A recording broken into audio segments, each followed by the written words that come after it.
Hello. Welcome back to another episode of When We Cry podcast. We are going to be recording an episode of Smoking Room today. And with me, my co-host, say hello. Hello, I'm Lurf. And this is Mushroom, and today we have a special guest. So, since the last time we recorded, we had Jelly on, which is a staple, or I guess one of the staples in the Joseph Anderson's stream for Umineko. And today we have the great pleasure and honor to welcome our other guest, Mouse. Say hello, Mouse. Hey there. Yeah, so Mouse, I am so happy to have you. Would you like to do a little bit more introduction about like who you are and what your role in the Joseph Anderson extended universe is? Sure. Thank you for having me. It's fun to be here. I go by Mouse. And I'm a streamer as well. But before I started streaming again, I was best known for being the person who usurped Kusuro during the first Umineko Leap Day stream to be the Jad's Umineko expert, which is quite funny because I know less about Umineko than many people in Jad's. But I am good at talking to Joe. Well, you also have an incredible Beatrice cackle, and which is why, you get to be the queen of Beatrice in that way. True. I need to practice this week. I'm out of practice. So I do the reading with Joe, usually on Saturdays. I also help him I give him sort of spoiler-free guides for you should probably stop reading here. This is a good point. And in the course of Umineko, I started dating Joe. So I have a very firmly cemented place in the Joseph Anderson cinematic universe. I'm really happy to have you on because I imagine for a lot of people who listen to the stream and knows that you are the guiding person who's in the stream who knows all of Umineko. And some of these people are probably too scared to brave in Jazz to, read your opinion against, 40 other thousand opinions that pop up every other second. So they probably don't really know about your, all spoiler thoughts on this subject. So today's episode will be complete spoilers of all of Umineko, maybe a little bit spoilers of any other Ryukishi work if we end up talking about them. So if you haven't finished Umineko yet, please come back when however many hours you have left, and we will be still here and waiting for you. So let's begin. My first question for you is, Mouse, how did you come upon Umineko? When did you start reading? How did you get here? This is going to be funny because it might be different from anyone else you've talked to. Oh, I'm excited. So I am not super big into visual novels. I am not super big into anime. I didn't ever hear of Umineko until a couple of years ago because it got brought up in Jad's, but that wasn't what made me read it. What made me read it was I was really into the visual novel Misericord by ZC. Yes, Misericord. I love Misericord. Have you read chapter 2 already? Yes, I have. Yeah. Okay, great. Amazing. I love Misericord. Yeah, me too. So I think before Misericord, I had read a couple of visual novels. I'd read some funny ones. I read Had a Full Boyfriend. I read Doki Doki Literature Club. So kind of some of the more mainstream ones. After those, I got kind of funneled into Fata Morgana, and then so you read Fata Morgana before you read Umineko? I did, which was interesting. Did you also, when you saw two CGs next to each other and you thought, this must be the exact same CG in Fata Morgana and Umineko? Lurf, you have not read Fata Morgana. Have you read Fata Morgana? We talked about this. Every single time you ask Every me, single time. And every single time the answer is, I still haven't. I'm too busy playing 100 Line right now. Okay, Mouse, do you know which CG I'm talking about? I don't think so. No. Okay, do not worry. You continue. I'll post it as a spoiler image so Lurf doesn't see it. But okay, please. Absolutely. Yeah. So anyway, that was basically the entire breadth of my visual novel knowledge, except that someone funneled me into Totino, You and Me and Her, which I enjoyed. Oh God, I have so many thoughts about Totino. Yeah, we can definitely talk about that. And then off the back of that, someone else recommended Subahibi, which is one of the worst reading experiences of my life. Oh, I have a friend who's obsessed with Subahibi. I feel like every single person thinks that they can trick me into liking Subahibi, and I don't think it's gonna happen to me, man. It didn't happen to me. Is there's this guy who has relations with the desk. Yes, that is true. That is true. Can confirm. Can confirm. So yeah. And he's always on drugs. Yes. Okay, awesome. I know everything. So that was the entire totality of my experience with visual novels. And then one of my friends recommended Misericord, and I read Misericord, and it was when only the first volume was out, and I was rabid. Yeah, and I was Italian women could fuck me up.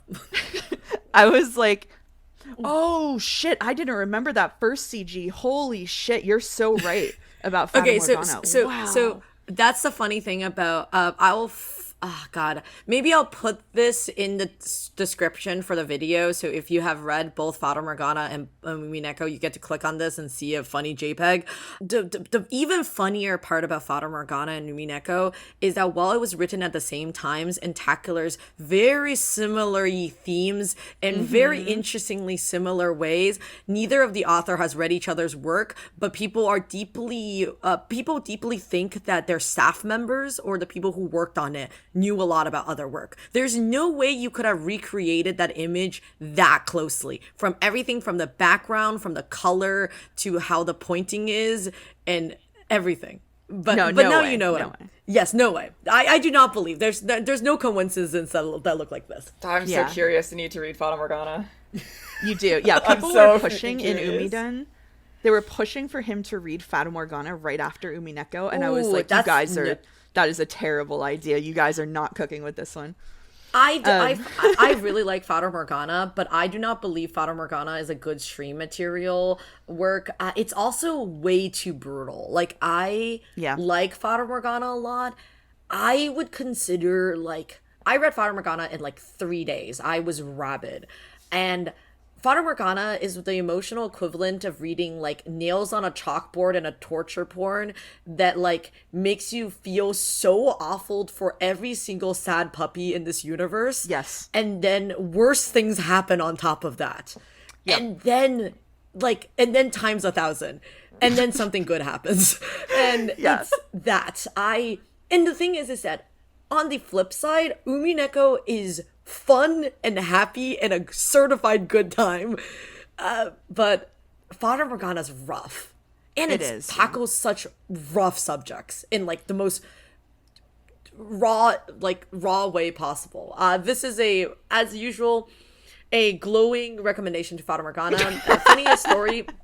Funniest story about this podcast. So we talk a lot about we record extra episodes for things that we haven't, that's not Yukishi related. We recorded a whole episode about Totono because I love Totono, and but we kept saying, we were we're gonna record a Fata Morgana episode one day. It has been 3 years. We never got around to record that episode. We even drew sprites for it. Maybe we have we really not? I don't know. I know for sure Des has drew a whole Fata Morgana sprite that I have seen that we just never used anywhere because we didn't record that episode. But Fata Morgana is really good. But yes, you said you read Misericord, and how did Misericord lead to Umineko then? I was really mad there was no Misericord to read, and I was looking up ZC on social media because I wanted to see if there was a release date for volume 2 or what was up, and I noticed that they had a whole bunch of fan art for this weird visual novel I'd heard of called Umineko, which seemed to be an inspiration for Misericord. And I said, well, if the weebs and jads like it, some of whom I trust, and ZC likes it, then that's good enough for me. And then I found out I had a couple of other friends who liked it, so I went ahead and got it, and then I went on my journey, and that was in November 2023, I think. So only a couple of years ago. Yep. Yeah, it's funny because I actually found out Misericord in the complete opposite direction, of course, because Misericord is what I like to joke as a part of the game community of games that are, I was a huge Umineko fan, and now I make games, so I have to put let's flip the chessboard around somewhere in my visual novel because I need you to know I also read Peak Media. That also includes the person who made Slay the Princess, who the people who made Slay the Princess who also made Scarlet Hollow, which also was I can't wait to talk about I can't wait to vaguely reference Umineko in my visual novel. And, really? There's the person, there's a lot of examples of that. Such as the writers for Homestuck 2. Yeah. who I know personally. Yeah. Also, there are, there's a lot of books that are also like that for me, that like you read a scene and you're like, this person read Umineko and they knew exactly what they're referencing. Like, what the fuck were they cooking, man? But Misericordia is so delightful. This is also a glowing recommendation on reading Misericordia. Yeah, I'll second it. Yeah. Italian woman could fuck me Absolutely. up. Yeah. Who writes that under Fata Morgana on my list? So yeah, how long did it take you to read Umineko then? Month and a half, I think. Yeah. Oh, really? That's respectable. That's a very honorable amount of numbers. I truly believe a Umineko reader, you either read it in basically two weeks, or I guess if you were Lurf, you read it in a 1 week in a fever dream. Yes. And then reread it many times over the years, or it takes you 5 years to read it, which is happening to one of my friends right now. No, I was originally on the 2-week track because I started reading it in kind of mid December, and I was like, well, like Christmas is a slow time at work, maybe I'll have some extra time. And then I was like kind of speeding through it, and I was like, okay, no, like I need more time to sit with this and think about what's going on. And so I slowed myself down and stretched it out a bit. I took a break between, I think it wasn't between question and answer arcs. It was after the Twin Towers scene. It was after the Twin Towers scene, because I almost crashed out and quit, and I was like, I need a minute. So that's funny. Yeah. So I guess since you said you crashed out at the Twin Towers scene, I wanted to ask you, like, what kind of reader do you consider yourself as? Were you a more mystery pilled person, or you're a more fantasy pilled person? No, I was anti-mystery pilled. I did not at any point in my read through, I did not try to solve any of the locked room mysteries, which made at least one of the people reading my blogs really mad, because I didn't care. I was like, we got to episode 3 and we got to the anime bullshit, and I was like, okay, well, clearly there's something else going on. These locked room murders are like, they're cute, but like that isn't the main point of the thing. I want to know what the fuck is going on, so all of my brain power is going to figuring out the mystery, like the meta mystery behind this, and we're done with the locked thematic rooms. mystery. Exactly. Umineko. Yeah. It is always fun to listen to how people tackle Umineko. Like, if you tackle it from a more meta-contextual level, or you tackle it because you just liked solving the individual rooms. Which is always very funny to me, because either approach would make other people be like, you're missing the forest for the trees. And it's like, there's a lot of trees in this forest, guys. Like, we can't all be looking at every single tree at the same time. Yeah. And like Jelly, I have an English degree, and I tacked on a couple of extra years of grad school on top of it. I've also taught English courses at the university level. And so just my interpretation immediately goes to the things that are more metatextual and that kind of thing. My brain just does that. Well, how much do you think your English degree helped you in your Umineko metatextual reading then? Sure as shit helped me remember the white horse thing. So that was, I know everybody has their moment where they kind of solved at least the outlines of what was going on. So I was one of the white horse pilled people. I was good in episode 4. So I felt pretty smart. I'm super happy. That's incredible. Yeah.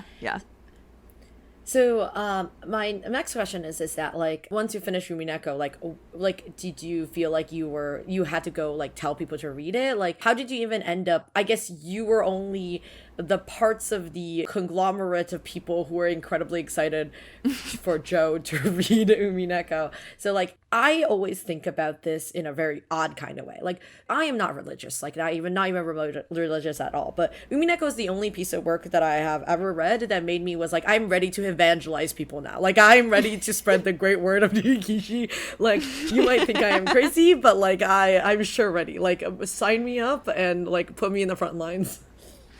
Yeah, I think it doesn't go quite that far for me. I think that I've read a lot of really good books, and I put Umineko kind of into the same category, which, don't get me wrong, for me to put a visual novel in the same category as books takes a lot, right? That speaks to it pretty highly. Like, for my mental categorization, that's a big deal.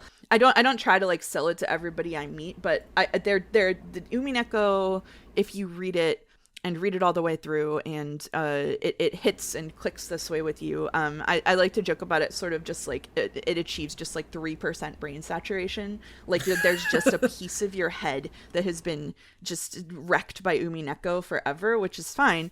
But when I talk to my friends who I know can connect with works like that and who might take some value away from reading this, like it is like one of the first things that I recommend. And I say, I know that it's long, I know that it has some pitfalls, but like I think that it's a really special reading experience. And so I do recommend it to people. Yeah.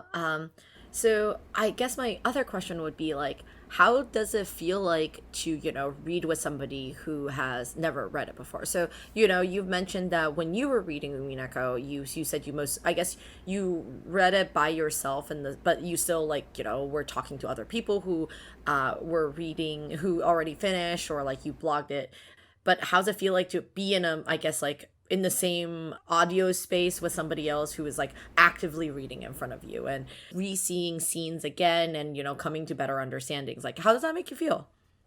It's interesting because from watching Twitch chat and Discord channels, I think I feel a lot more at peace with it than other people do. What do you mean by at peace? I think so for me, I really like listening to Joe piece things together, try to figure it out. It's really interesting to see the parts that don't hit with him. We have a lot of them in common, but not all. What would be an example for you that like you could think of scenes that hit you that wasn't very, that didn't hit really hard for Joe? I think actually the opposite. It's easier to name an opposite example, which is that he was able to get the meaning and connect with the beginning of episode 2 in a way that I didn't on first read. Episode 2 so far has been the most different to watch him experience.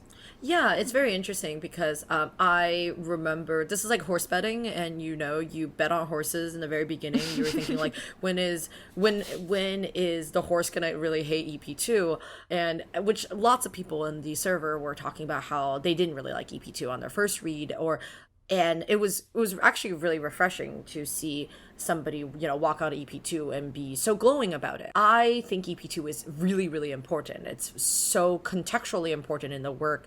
Also, it provides so much interest and background that actually explains a lot of things that other EPs don't have, and it's really fun on a reread. But on your first read, like, you're like, when is this Aquarian scene gonna end? Like, where's this going? Like, I don't understand. Mm-hmm. Yeah, absolutely. I think, so when I was comparing myself to other people, I think the trend that I've noticed reading alongside Joe, and this is partially because people are so invested in him as a streamer, like his experience with things. I think that for me, the part of watching someone experience Umineko is I like to see them take it for their personal interpretation, pull out the parts that are personally meaningful or hit hard for them. And if we don't share those things, it's okay. Like if something hits him hard that didn't hit me, that's interesting to me. If it's the opposite, I'm like, oh, that's a difference between us. That's interesting. I think for a lot of people, Umineko is so personally meaningful and they sort of hold those things so close to their heart that if someone is reading through it and doesn't seem to be understanding why it's important to them, they feel this almost frantic need to be like, no, this part is really good. Like, you have to understand, like, no, that's so, you just have to remember that until later. It's going to mean so much. Like, you can see people just sort of getting really heated about it. Yeah. Yeah, they're heated. Like, they're very emotional. And it makes the moderation difficult, I think. Yeah, I could totally see that. Umineko is a very personal work to a lot of people. Mm-hmm. And also it's very funny because Umineko evokes very, very vastly different emotions from a lot of people. Like I, as a person who has never been like I don't know if I'm autistic, and I don't know, I haven't like diagnosed as autistic or anything. And reading with people who I know who are neurodivergent and how Maria's story touches them in a way that didn't like strike me. Not saying that I didn't enjoy those scenes, but like, people have very, very personal feelings when scenes happen. Or I really love every single Anjay in the boarding school scenes, and that's because I went to a boarding school for 9 years of my life, and that like all of the, and I also turned out to be a lesbian, and so like all of that made a lot of sense to me. And there's a difference between like the person you're reading with or your favorite streamer doesn't like the scene that's in front of them versus like your favorite streamer didn't understand your very personal trauma that is connected to this scene that explains everything of your own behavior and like what made you the person today.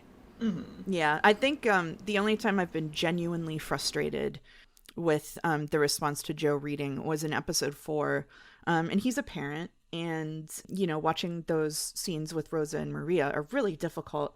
And so he was just kind of quiet while he took that in and had to deal with whatever was going on with him. And people were like, he's not even reacting to it. He doesn't care. Like, he's tired. He's bored. It's over. And I'm like, do you guys remember he's a human being who this probably actually affects more than any of you? Like, come on. Like, what are we doing here? Yeah, I think that's really tough. I'm going to say something very random here, but I wanted to share because I think this is very apt. I told this to Jelly that the reason why I found that I got into watching Joseph Anderson's video essay was actually because the first video essay I ever seen was Joseph Anderson's essay on who's the villain of Edith Finch. And I remember watching that video essay and I thought, fuck. If he ever read Umineko, he would love it.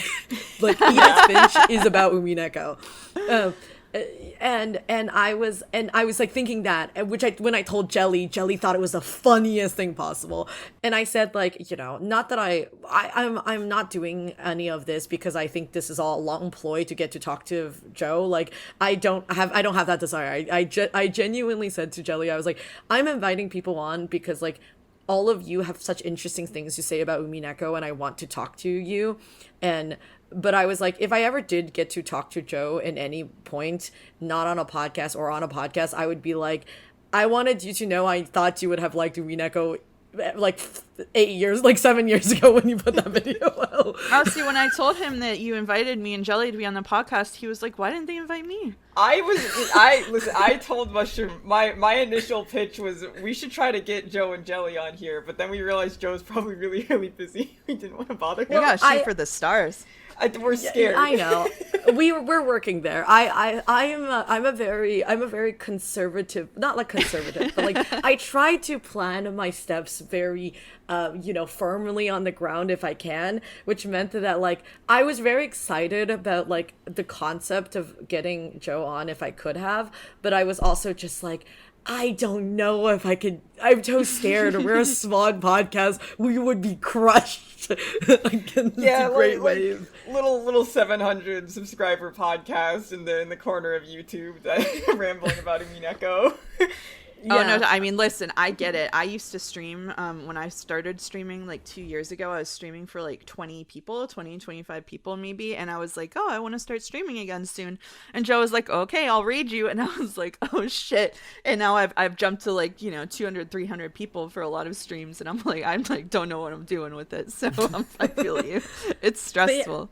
Yeah, so I will extend my Umineko offer to Joe eventually, but I was like accidentally missed the middle window because I was like, oh, I was excited to get like Jelly on and I was excited to get Mouse on and I was like, oh no, and then oops, and then like and then I was like, oh no, now he's gonna start reading Answer Arc and it's not gonna be enough time.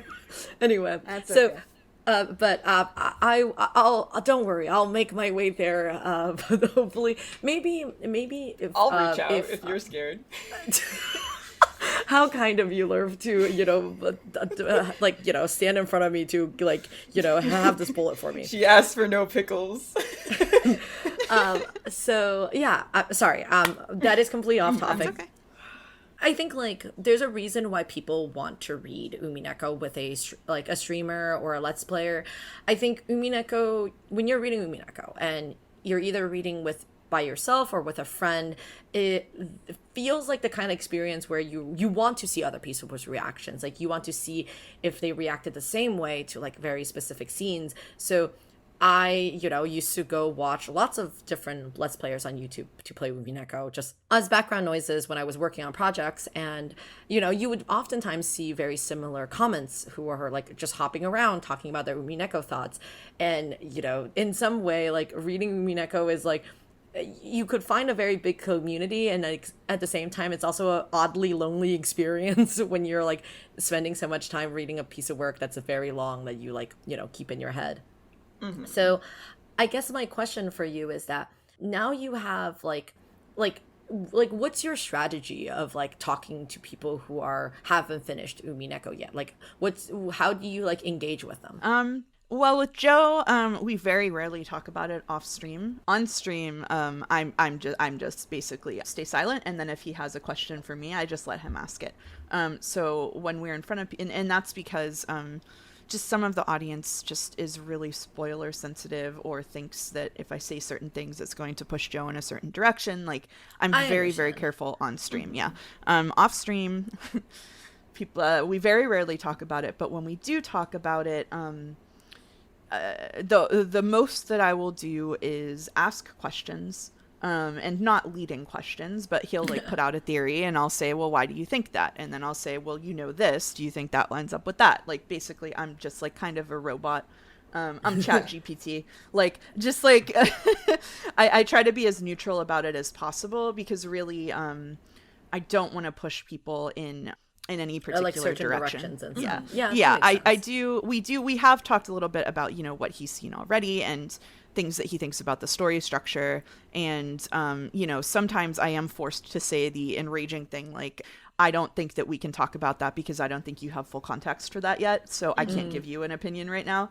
But I try to keep that to a minimum. It's more just being a sounding board, neither confirming nor denying his theories, but saying like, oh yeah, I think that's consistent with the information you have so far. Like it's probably pretty boring for him. I think that's why we don't do it much. But I'm really excited to talk to him about it when it's over.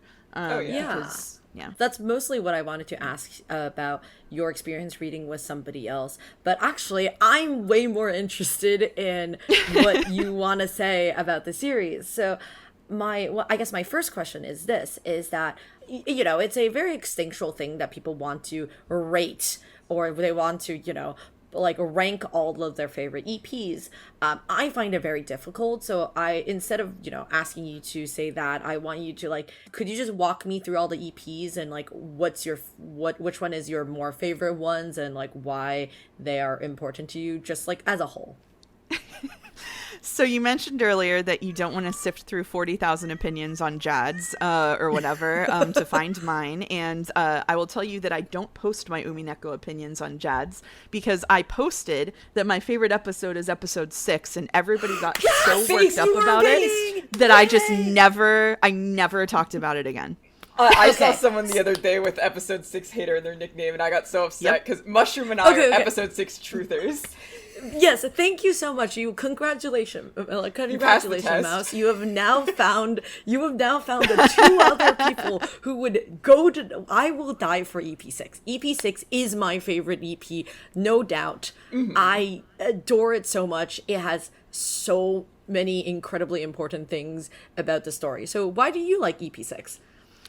So I think with episode 6, I fully believe that it depends on your experience with episode 6, at least the first time, depends on your knowledge and sort of where you're at and whether you're mystery or fantasy pilled. So I think that I was in the perfect set of conditions to love episode 6 because I'd already figured out Shkan and Treese, right? And I was fully like just didn't give a shit about any of the mysteries otherwise. So getting to and I was really into like the metatextual elements of it, right? So getting to episode 6 and final piece, I am a sucker for love stories. Yes. So getting to episode 6, having getting to like watch love trials. Yeah, the love trials, getting like the wedding set up, getting that really difficult scene with Erica and Battler with the ring, was just like a perfect storm of like I had been flagging a little bit after episode 5 because I just find Erica so hard to read. Like she's a good character, but she's just so repugnant. Tell me about it. And Erica's a very evil little bastard. Yeah. So then episode 6 perked me right the fuck back up. I love Zepar and Fufar. I love Zapara and Fufu, my favorite gender demons. Yes, mine Yes. too. And so it perked me right back up, and then episode 7 is probably my second favorite episode. I love it so much. So I definitely, like, that carried me through to the end, for sure. So yeah, 6 and 7 are at the top for me. I think in retrospect, it's hard for me to say because it's changing as we do this read through, as often happens. But yeah, I think that 6 and 7 were the peak of the series for me. 5 was a difficult point for me to get through. 3 and 4 were pretty difficult for me to get through, but it was only really the end of 3. I think that actually 3 was, once we got past the Twin Towers, it was fine because I think the focus on Ava in episode 3 was the thing that made me be like, oh, this is a feminist work. Like, this is a work that is paying very close attention to, like, the history of trauma and women, even if it's not always doing it in, like, the most intuitive of ways. Like, this is a work about women and their agency and their trauma. So 3 was big for me. Women do a thing wrong and people are like, ooh, how can women do thing wrong in feminist work? And I'm just like, wow. There's truly... It goes hand in hand with all this shit of, like, you can only have an antagonist if they're suitably punished in the text, and, like, if you write something in your book, it must mean that you endorse it. Like, there's a whole strain of, like, failing media literacy that I attribute to TikTok, that I find really troubling, and that's kind of part of it, right? Like, Yeah. and that's just a failure of understanding what feminism is, unfortunately, as well. I could totally see that. It's quite funny to me because Umineko is such a dense piece of text, and if you had to just basically, have one word summaries about what the scenes of Umineko are, or like who the culprit is and why did they do it, it all sounds so stupidly cliche and like the worst tropes possible. And it's like, I once had the misfortune to argue with somebody on a Steam review about how they were like, I didn't play this game, but I heard a queer person does a murder. Isn't it just like Silence of the Lamb? And I was like, I'm gonna wear your skin. Just kidding. No wonder you're going to war everywhere with takes like this. Oh my god. Yeah. And I was like, that's crazy. I was like, what are you talking about? I was like, you didn't even finish the work. And they were basically like, I wouldn't read this work because I think, and, I agreed with their take of being like, I wouldn't read works if they demonize queer people. I wouldn't recommend it to other people if I thought that's what the work is about. Like, people could be incredibly complicated. Yeah, so I wanted to ask you, you said EP5 was hard to get through. What do you actually mean by that? I just find Erica very difficult to be around. Like, this is gonna be a tough read through. It's not because it's bad, and it's not because she's bad. I mean, it is because she's bad. She's bad ethically. She's not badly written. She's perhaps too well written. I found her a very unpleasant addition to the story, and what she was doing, sort of like you said earlier, like sort of tearing things open and ripping them apart, like just dolls having their stuffing thrown onto the ground. It was really heart-wrenching because, episode 4 was where I had figured out what was going on, and I kind of think this was Ryukishi's intended emotional experience. I kind of think I had like one of the intended emotional experiences with the visual novel, where episode 4, she's asking Battler to remember. He can't remember, but I do. And so now, instead of being aligned with Battler, I'm existing in the horrifying space of knowing more than him. And then we go into the next episode, and all of these characters who I have developed, like, kind of serious emotional bonds with and about, as problematic as most of them are just getting just sort of, like, thrown into the dust. Like, the scene with Maria and Erica is just harrowing. And so it's like and so it was really hard for me to read because it was her cruelty. It's a cruel episode, very much so. And so there was a lot of catharsis in 6 when Beato comes and interrupts the wedding, and it's amazing, right? And it's an inversion of the white horse because she's coming to save him, which is great. So yeah. Yeah, I totally understand your feeling about Erica. This is actually really funny because for people who listen to this podcast know that I made a costume for, like, I made the whole dress for Erica. I do cosplays of Erica. The funny story is, which I am now going to tell you, is that I hated Erica when I first read it. Like, I hate her so much. I remember, like, just being so mad at her. She is so awful. And then the reason why I end up with this Erica costume is that when I was in high school, I was rereading Umineko again with a friend on Skype. This could truly date this whole story. And then I was reading Umineko on Skype with a friend, and he was telling me that he wanted to make a Burn costume, and he wanted to do like a Burn style cosplay. And I was like, okay, if you're gonna do Burn, and I like thought about it, and I was like, well, I don't want to do Lambda. Like, I don't look good in pink, and I don't look good in a blonde wig. And then I was like, I could just make Erica. Like, I like Erica's costume, and like I thought about doing Angie, but like I was like, oh, making a jacket would be a lot of work. So like I landed on making an Erica cosplay. So the thing is that I basically spent like a year making that cosplay, like on and off, and throughout that whole year of making it, I grew to like her more as a character.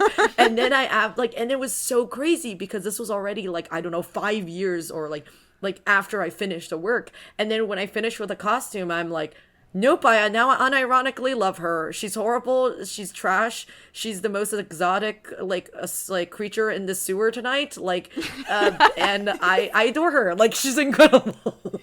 Yeah, I'm also, people of this podcast will know I had a similar experience with Erica, where I'm usually a villain lover. Like, I'm typically like whooping and cheering for the villainous characters on screen, and Erica was a very rare instance of me seeing an antagonist and being like, I want you to trip and fall in mud and get run over by a truck.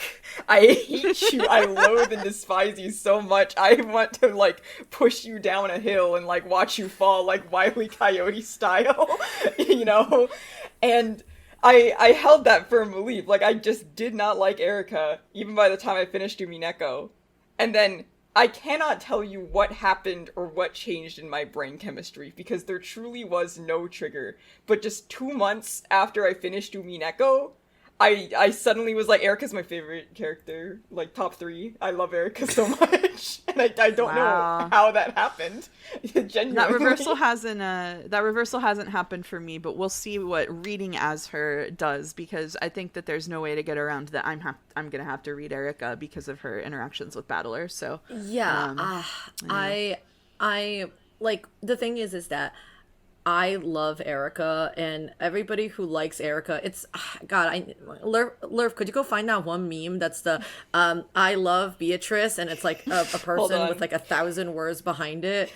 I probably have it in my meme folder. And then it's the I love Erica, and then it just says I hate her, and that's exactly how I feel. But I would say, Mouse, you are going to be in an incredibly tough position to be reading scenes in EP5 and especially in EP6. It's an incredibly not enviable position to be in, I say.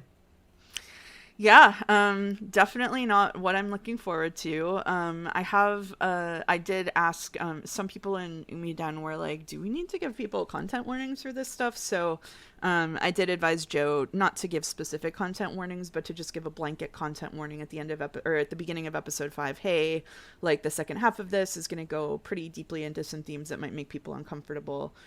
So be aware that we're venturing further into serious adult land. Yeah. And I don't know how I feel about my voice being recorded for all time, saying some of the things I'm going to have to say. Oh, there's the meme.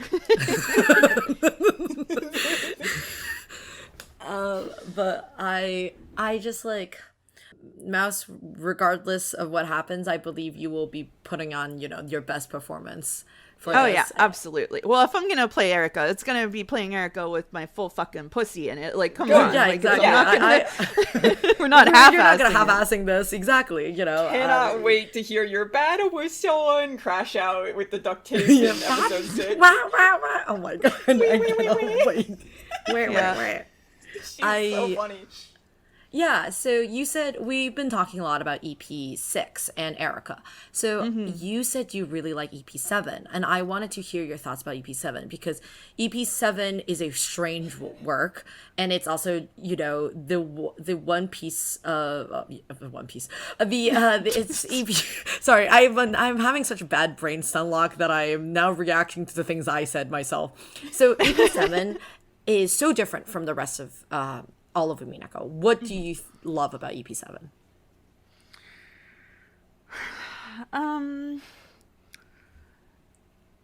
I feel like it's the first time. So I haven't read the manga, and I know, but I have read the confessions from the manga. Oh, you've read Confessions. How do you like I've read Confessions? Confessions.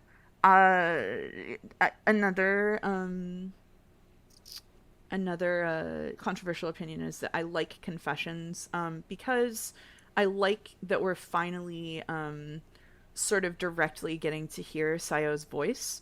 I understand. And yeah, so like obviously episodes 1 and 2 are getting to hear Sayo's voice right through the narrative that has been constructed, but I do think there's something to say about episode 7 feeling like Sayo is getting to tell her own story.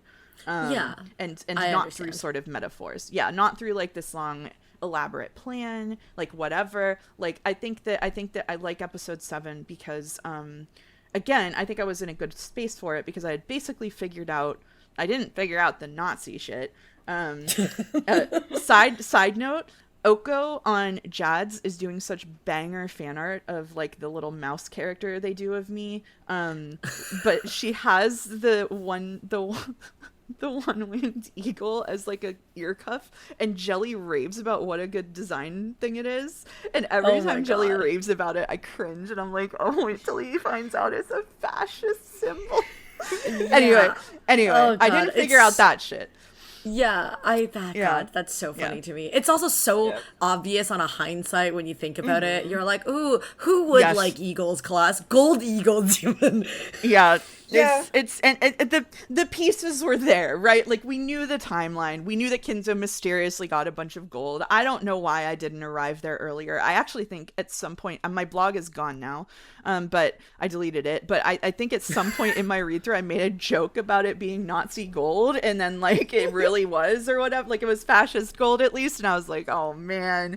But like I didn't predict any of that, but I did understand the basics of Sayo's situation, and so to have it sort of laid out and to sort of hear and see her experience and then understand the sort of unfolding layers of what happened, I think feels really powerful if you already figured out most of it. If I was one of those people who had not figured that out by then, I don't know if I would have loved episode 7 the same way I did, because it felt like having my beliefs confirmed. Yeah.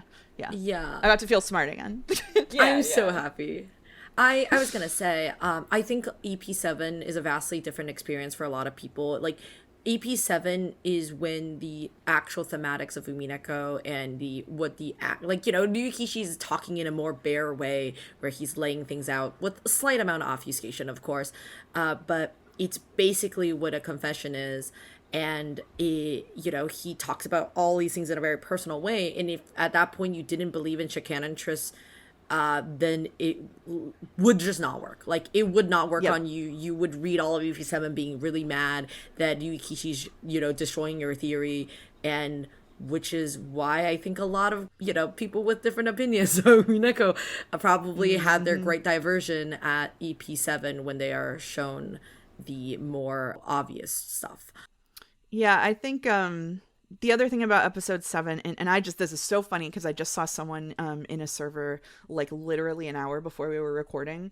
They're only as far as Joe is in the streams, and they were like, if Joe's right about Canon and Shannon being the same person, I'm gonna be so mad because that would be so stupid.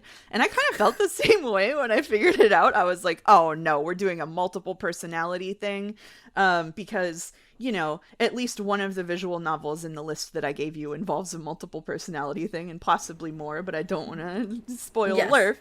But there were at least one in that list. And I was like, not again. But the way, as it kind of unfolded, and how those things had happened, and like all of the trauma that had been laid upon Sayo was kind of like spelled out more, I was like, I became okay with it. I was like, you know what, I understand why this was necessary to tell this story. I understand how we got here. And it did a sort of magic on me, I would say, where I was like, you know what, like, okay, this was a story that deserved to be told, and I understand why it was told this way. Okay. So yeah, it was kind of the moment where Ryakishi convinced me, like you're saying. Yeah. That's so funny for you to say that about the multiple person thing, because like I think I mentioned this earlier, that like Umineko on paper, if you did have to say all of the tropes that it runs into, it is the most like I can cancel you on Twitter. I can cancel this whole piece of work. Like, what are you even talking about? Why would this garbage be good? And you're like, queer person wants to do mass murder. Like, why would you want to read that? It's like, well, it's a lot more complicated than that. There's a lot of things that goes around what it is. And I also think that like what truly excels in Umineko is the execution that leads to it, and that how Yuichi actually pans these ideas out. And yeah, the thing is that a lot of people I know got to Shikanon and was like, that's stupid, that's dumb. How is he gonna like justify this? And also, how is he gonna totally fuck this up? Is like what a lot of people feel. Yeah, and I think what makes Joe kind of spectacular and unique in this regard is that he got to episode 2 and he was like, I don't understand why you guys don't like episode 2. As long as you understand and trust that the author knows what he's doing, you understand why this is happening. I was like, oh, damn, he got there before I did. That's for sure. So, so the other thing I wanted to ask is, so you said confession. Confession is a very specific piece of work. It's what's really fun being on a very large podcast with a bunch of rotating members is that everybody on this podcast has vastly different opinions about lots of things in Umineko. So I am one of the people who love confession. I love confession. I don't confession is the kind of work I like to describe as confession is one of the most important parts of Umineko, that Ryukishi is being the most like he's directly speaking to you. He is without subtext, without obfuscation. He is looking at you and he's like, now I'm going to tell you the story of Sayo. And then it's a piece of work that I think everybody who's a Umineko fan should eventually read. And then once you read it, you should then decide on, was it a good idea for me to read that anyway? And it's, when I first read Confession, like I cried, like I just felt so bad. And it was such and honestly speaking, if there was people who were fans of Umineko who didn't think it was a queer piece of text, how could you, like, you should just read Confession. Like, and if you can walk out of Confession and still tell me like, oh yeah, no, Umineko is not queer, I would just be like, I'm sorry, like, I need to revoke your license of reading. Like, I don't think you would deserve to do this. People will do all kinds of mental gymnastics. Yeah, I mean, I feel the same way. I think that I've seen people get into, like, the Umi fandom will fight about anything, but it does fight about the same 5 things, and one of those is confession. And another one is the stage play. And I think that I'm a stage play lover. We know, we're all stage play lovers here. And I think that people who are insistent on reading one kind of Umineko over another are missing the kind of forest for the trees, which is that which is the fandom is good at this, which is that this is a really special story and it benefits. It is not nothing is being taken away from it by telling it in different ways across different media and sort of exploring the ways that those different formats can tell the story differently. And I think in the case of Confession, Confession is supplementing or making up for the fact that the visual novel is a lot more immersive. The visual novel is asking you to make choices in the last half of it. The visual novel is basically posing a question to you of what you want to believe and letting you choose to have the story told that way. Whereas, the manga is not able to do that as easily because of the format. And having a direction for the story and having a clear explanation feels right for the format, I would say. Just like some of the early changes that they made in like the setup for the sort of play clues they're giving you in the stage play with like the blocking and stuff. Of course, I love the blocking. The blocking is amazing. Like I rewatched episode 1 the other day, and just the way that everything is staged is so amazing. And I think that as if I can say one big opinion on the Umineko podcast, my opinion is that Umineko fans should stop clinging so closely to the story the way they thought it should be told, and they experienced it and they valued what they encountered in it, and instead like try to embrace the core like idea of Umineko instead, and understand that the more ways it's interpreted and told and adapted, the more people it can reach, and all of those people can have their own individual experiences with it, and that's good. That's not bad, that's good. And that's my opinion. Absolutely based opinion. Very beautifully yeah, incredible. and that's part of the reason I like being on this podcast, like, because like Mushroom said, like we all have like different opinions about different things. Like I'm someone who feels pretty strongly about confession. I don't dislike confession. I really like confession. It's like my ultimate guilty pleasure, but I take like umbrage of like how it like deals with like how I interpreted Umineko and its themes. But, like, I'm not gonna, like, go at anyone and be like, oh, how dare you read the Umineko manga, because, I mean, the more Umineko is adapted to different media, the more accessible it is, and I feel like people are allowed to enjoy this story however they want, whether they're theorizing actively, or reading passively, or if they want to believe in magic, like, there's lots of ways to engage with Umineko, and I feel like every Umineko experience is a very personal one. And so, like, trying to gatekeep, like, what your Umineko experience can be is absolute bullshit. Oh, and this you can cut this if you want, if you don't want to get onto this on here, but, like, this is the Twitter Umi people, like, the right-wing Umi people, this is what is, like, they will litigate who counts as an Umineko fan until nobody is left but them. And It is just the most spectacular back-bending hoop jumping that you've ever seen, because it started as all these people watching Joseph Anderson reading Umineko aren't really reading it for themselves, so they're not real Umi fans. And then it went to, all of these people who are now actually reading Umineko because they saw Joseph Anderson reading it, or reading it for the wrong reasons, and so they don't count as Umineko fans. And then we got to, all of these people who are actually reading it for themselves, and they didn't actually watch Joseph Anderson read it, didn't read Higurashi, and so they don't count as Umineko fans. It's like, all right, like, holy shit, like...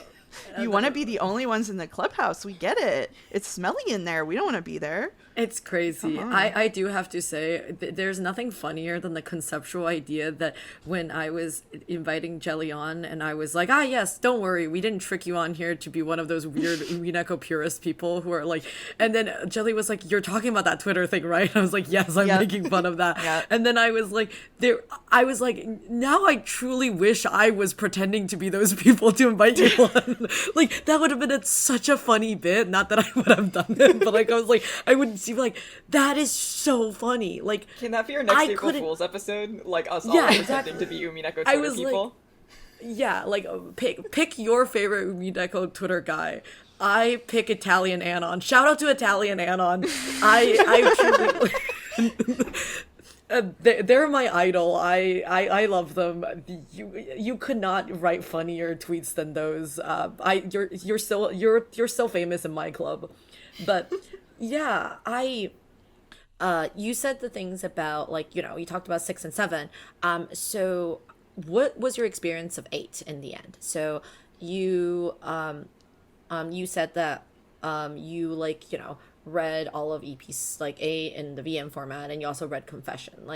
And I think EP8 is very specific for a lot of people. I'm recently revisiting the work with somebody else, and EP8 is so fascinating. So I wanted to hear a little bit more about how do you see that as an ending of the story?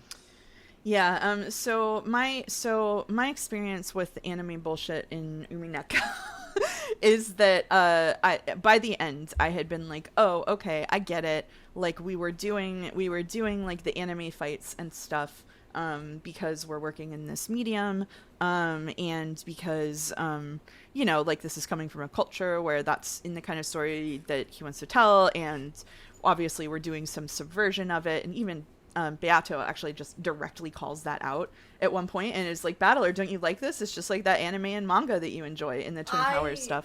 I still lost it. I lost it on Joe's stream. Well, I was watching Joe's stream when Joe said those exact words, and then like 5 lines later, Beatrice said it, and I was like, what is this? Like every time. So at that point, I was a little bit frustrated. Like I wanted to see the end of the story. Like I think I did like 7 and 8 and like basically a nonstop sprint, because I was like, I need to see what happens. I'm really invested, and I felt a little tripped up by I was okay with like the quiz stuff. I was a little tripped up by the anime bullshit, but at that point I had sort of settled into, okay, like I understand why this is here. The goat reveal was so fucking funny that I had to stop and to laugh for like 10 full minutes, because even though I wasn't really interacting with the Umineko fandom, I knew what it probably looked like. And I was like, no. Actually, do you know much about the reception of Umineko in Japan when it was I heard it out? wasn't great compared to Higurashi. Yeah. So you probably could imagine that the VM fandom cornered, lots of people who were you can imagine. It's a visual novel fandom in the early 2000s. And Yukishi wrote them a crowd pleaser, lolly murders or something. That's a very disingenuous way to explain Higurashi. I like Higurashi. If you haven't heard my opinion about Higurashi on this podcast, like, go listen to 50 episodes of our podcast before coming. Great. Oh, perfect. Yeah. But my point is that people were really there was people who did arrive at Shikana interest in Japan, and of course it was Umineko was very popular in Japan's 2chan, which is Japan's equivalent of 4chan, which Umineko was also very, very popular on 4chan when Umineko was coming out. There's hilariously incredible 4chan memes that are archived for Umineko that are both amazing and also incredibly cringe. Of course, yeah. Of course. But the thing is that people were really mad. People there was copies of people being like, I'm really mad at Yukishi. How could you write this bullshit? And you could feel Yukishi's anger of what he was trying to say in EP8. He was very... He also, in one of his interviews, basically said, if you didn't like EP8, I'm sorry, but you might just be, a loveless incel. I did see that one. Which is so fucking funny. And I was like, Yukishi is so cool for saying those words and things. Yeah, he's so very based for that. Yeah, for sure. He's like, if you didn't like Umineko, you should go touch grass. Go talk to people. Form bonds with others. Think about other people, please. Yeah. So I loved that part, and then the magic ending was just so special to me. I was just bawling the whole time. I got faced with that door, and I was like, oh no! And then smash magic immediately. There's no hesitation. Have you ever seen the trick ending yet, or no? I have. Yeah, I went back and watched it later. Yeah. I was really excited to see Erica again. Loved that. Oh god. So you said you have not read the Umineko manga EP8. Besides Confession, I actually really recommend reading it eventually. It's really good. The whole quiz section is slightly different. It has additional scenes that I really, really like. And Cage of Obligation is one of those chapters I think about repeatedly. So yeah, I think it's fun supplemental material that and it includes more thoughts that Yukishi probably wanted to say to his audience, but was a little bit too busy trying to not show his hand completely at that time. I've coined something, or some people I know and I have coined something collectively, by the way, for Higurashi. We call it Higurashi mind holing. Whenever there is something so bad about something that you read and enjoyed that you just forget that it happened, and then recommend it to people, and you're like, no, it's totally fine, like it's really good, like you'll really enjoy it, and then you don't remember the kids in their bathing suits talking about sex jokes. And then you're like, oh shit, I forgot that happened. You don't remember the doctor loving kids in maid outfits. Yeah. Yep. So I wanted to ask, Mouse, have you read Ciconia yet or no? I started to read it, and then I hit a line that, because of the political situation in the United States, tilted the shit out of me. Wait, and I don't do think you still remember what it is, or like wait, actually, probably literally boot up my save. Oh my and god, find I'm out. so excited. I want to know so bad. I'm gonna start it up and see if I saved there or if I just rage quit. It's gonna be one or the other. This is so good. Because I'm surrounded by When They Cry fans, I was assured repeatedly after sharing this with the class that this isn't actually something that Ryukishi thinks, and no, just keep reading it because it was meant to be shitty. It's not what he actually thinks. It'll get refuted later. Let's see if I can see the backlog. Wait, how far were you? Was it the centrism conversation about how centrism is really cool? Yes. Oh my god, it's a centrism conversation. No, Yes. sorry. I got so excited for you to say this because this was one of my favorite things about Ciconia is that Mouse this is my personal glowing recommendation of Ciconia. Ciconia is Ryukishi being mad that he can't go and refute every single stupid political thread he ever read on Twitter. So he decided to write a visual novel where he can write all of them into funny characters that wear stupid outfits and then like make them explode later.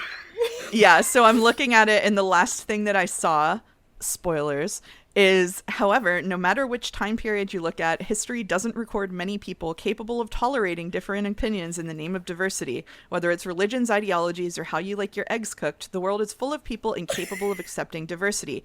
After all, even people who claim to be for diversity are unable to accept the existence of people who dispute that belief.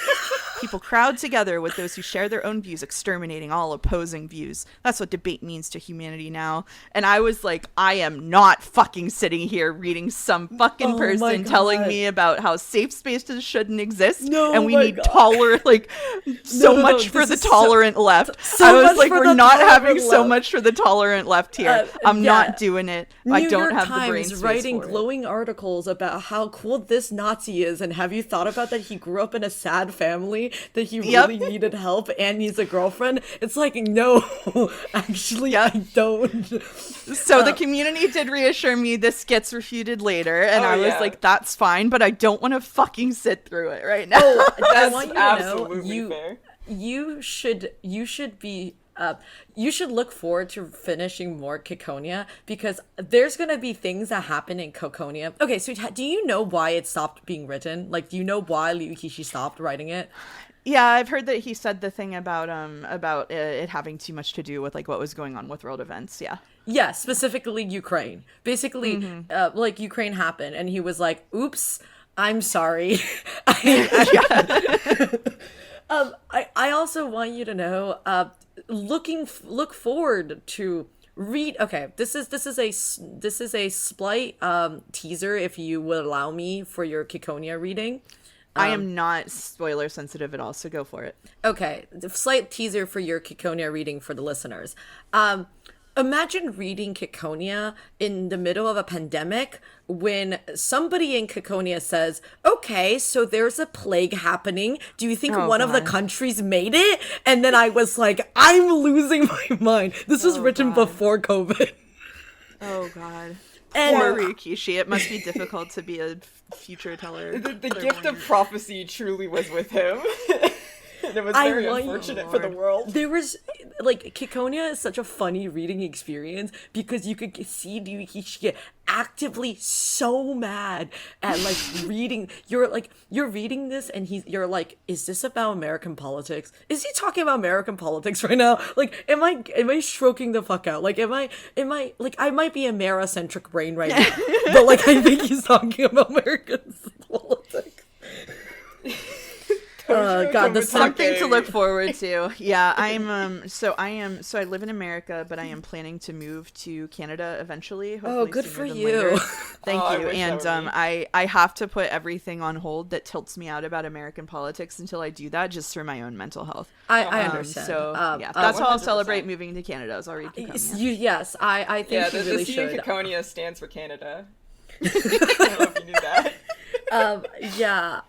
It's really funny because my current I'm a Chinese American, and my current tagline for people in my life is the Chinese century is here. Learn Chinese now. Like, learn Mandarin. And my friend's like, please God. stop saying that to me. And I'm like, well, too bad. The Chinese century is here. I'm not even a nationalistic person. I am saying this for your own good. It's like, and it's like, oh, this is so ominous. This is like. But yeah, oh god, Ciconia. But I did think it was really funny because it reminded me when you were saying that like Umineko fans get baited into having the same 5 arguments over and over again on Twitter. It made me remember that tweet that says like, the reason why we don't get Ciconia Phase 2 is that like it was great punishment for the guys, like fact that we only have the same 5 arguments on here over and over again. Like, we'll never get it. Like, one of my favorite things is that, like, in the, like, Silent Hill F, Ryukishi was like, I'm so proud of this piece of work I wrote. If I stopped writing now, I would be happy. And everybody in the comment section was like, no, Ryukishi, don't fuck with me like this. Like, don't say those words. He knows what he's doing. Yeah, I mean, Rikishi did talk about Ciconia at Anime Expo, and was basically like, he asked the crowd out of panel, hey, so, like, should I keep writing Ciconia, or like, what if I did a new When They Cry entry instead? And everyone was like, no, please give us Ciconia. I've heard that the setup it gives would be very unhappy if it doesn't receive a resolution, but I don't know. I don't know more than that specifically. I'm excited for you to find out because I was like, oh boy, I'm never reading Ciconia because, what if it never gets finished? And then I got tricked into reading it and I'm like, oh no, I thought it was actually good. Now I'm going to be mad forever. Someone bought it for me for Christmas, so I have to read it. Oh, that's so exciting. So you mentioned that you really like the stage play. So this is a very funny thing you mentioned, is that Lurf and I became friends in the first place because when the stage play 1 came out and Lurf had a copy of Sage Play 1 because Lurf bought tickets for it to watch it on the live stream version. So the first call that Lurf and I ever had was like a 4-hour call when we were on together while we were watching it together, and I was live translating the whole Sage Play. Oh god. That's a way to bond. Yeah, which was a great way to bond. And which was very, very funny, and I really like the stage play, and I think it's just an incredibly beautiful way of interpreting Ryukishi's text, and the lighting, you were talking about the blocking. I love the blocking of EP1. The specific scene that one of my favorite blocking is actually, it's a scene where the family, the siblings are arguing about money, and you could see how they walk across the stage and how they circle each other and how... Oh, when Kraus keeps going after Rosa is so good. Yeah, absolutely. Like how Rosa is standing at the corner of the stage because she is isolated and she's standing, and how Ava is sitting directly opposed by herself, and it's fascinating, beautiful blocking, and the usage of man-spreading like crazy. Yes, Kraus is man-spreading, and then also the using of lighting, like the red light and the blue light. Oh, absolutely. Yeah. And just in the first stage play, which is crazy to think about because that's not the red and blue is not even introduced until like EP4, but it's so prevalent in all of the early EPs. And it's also really funny because like I adore how EP1 stage play ends for what it is, because it's crazy. When I saw they did the whole, Shannon and Cannon shooting each other, I was like, I bet they thought they were not gonna get more stage plays, man. Yeah, and they also, when the family was yelling at each other, and they're yelling all of these things that like don't come out until I think it's mostly just stuff in question arcs. Rosa yells, "I killed Beatrice." Actually, Kyrie goes, "Oh, I'm the culprit. Don't you remember?" Yep. Nanjo says, "I have a sick grandchild." I have a sick grandchild. And then it's like it's all done by the servants. It's all done by the it's so fascinating. I love that scene. It's just done beautifully, I say. Yeah. Are there people who don't like stage plays?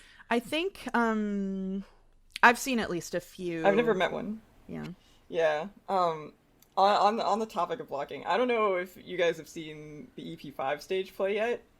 No, not yet. I haven't. I will just say the way they block specifically the scene where Battler is recognizing that Shannon and Cannon are there, but it is not Erica's point of view, is so well done, because there is never a moment where Erica is looking at Shannon and Cannon and they're in the same place. Like whenever Erica is looking around, she only has one of them, and they're never there at the same time. Way. Which is there. Yeah, that's fascinating. So cool. It's so That's cool. Great.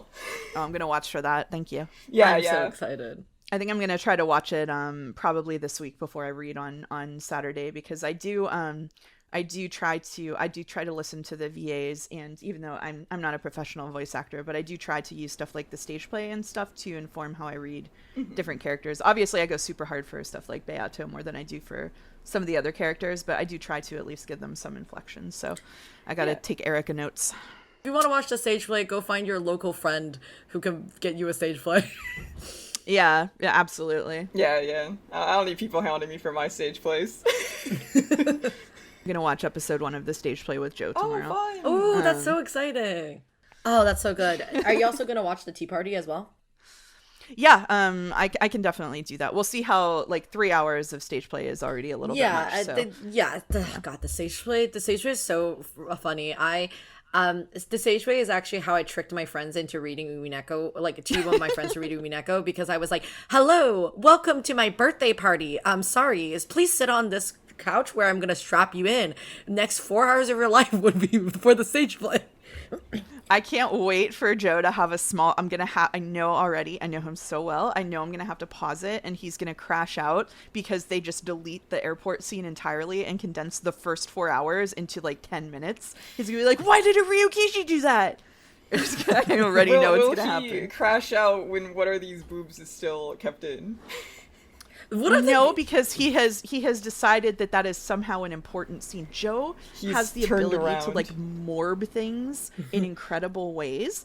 He was like, "I just have the feeling that scene is really important, because if Shannon and Cannon are the same person, then that means that when he did that, what would have happened? Would they have been fake? What would that mean? And then here's what he said to me. Okay, so he doesn't remember the white horse. Here's what he said.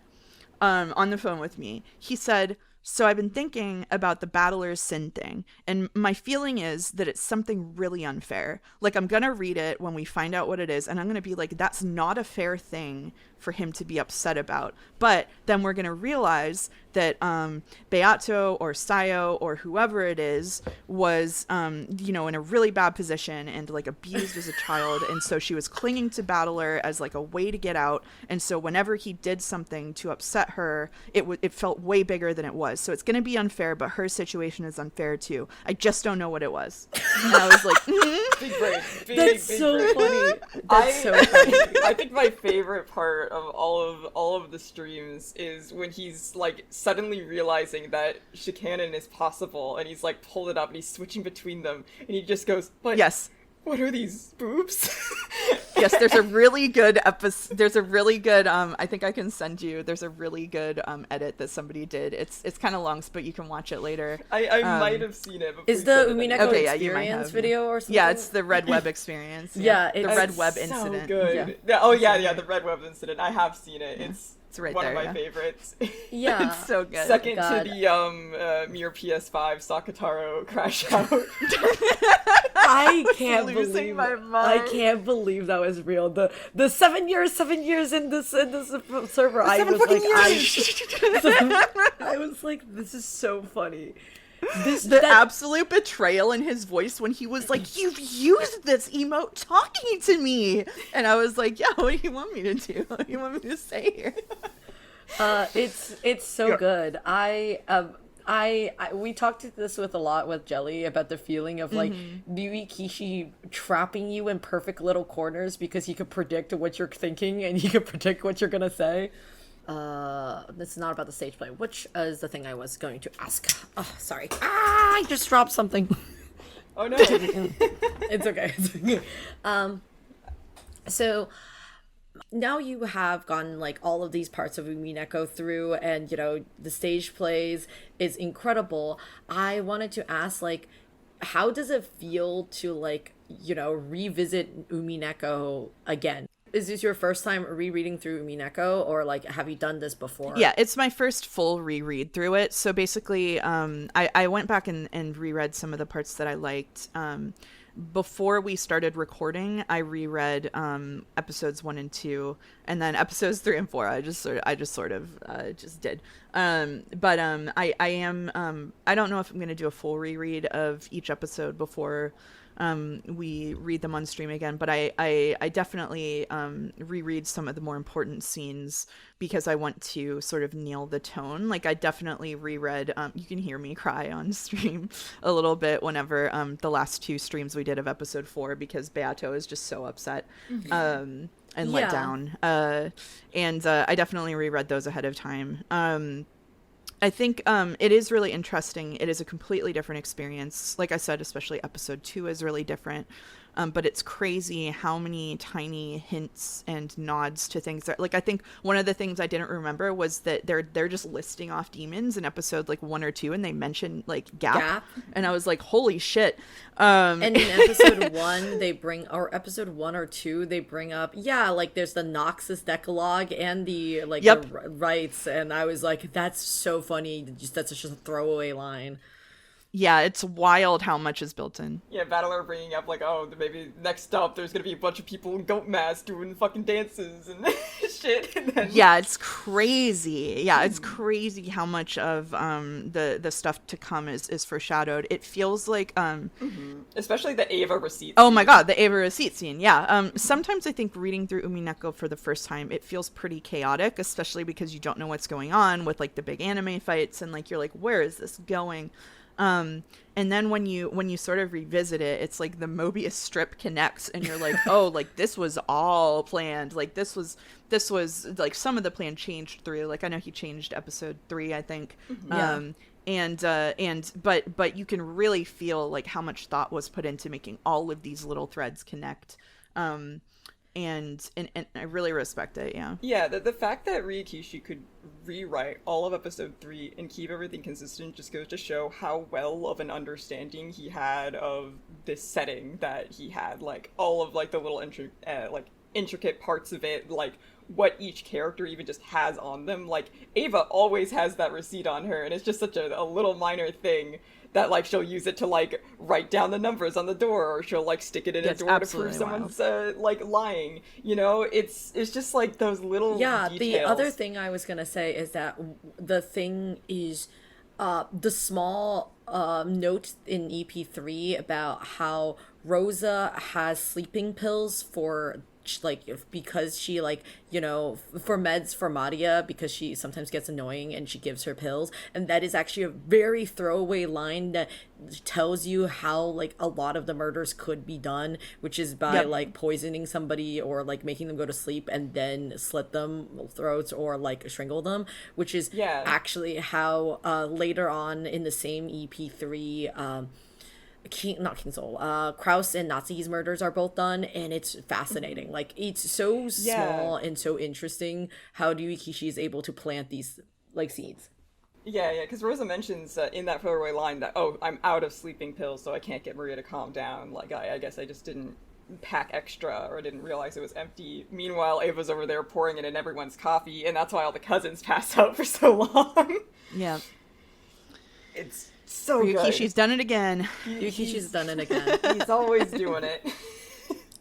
Yeah, I was going to say, we like to joke what you're experiencing right now, Mouse, is what we call the Umineko 2 experience, which is Umineko 2 is it's the new game plus that you experience once you finish Umineko, where you suddenly reread all of Umineko with a completely different lens and with a complete different understanding. You read it through, how Sayo is written, or you think about like is which part is written by Toya or Ikuko and what does that mean?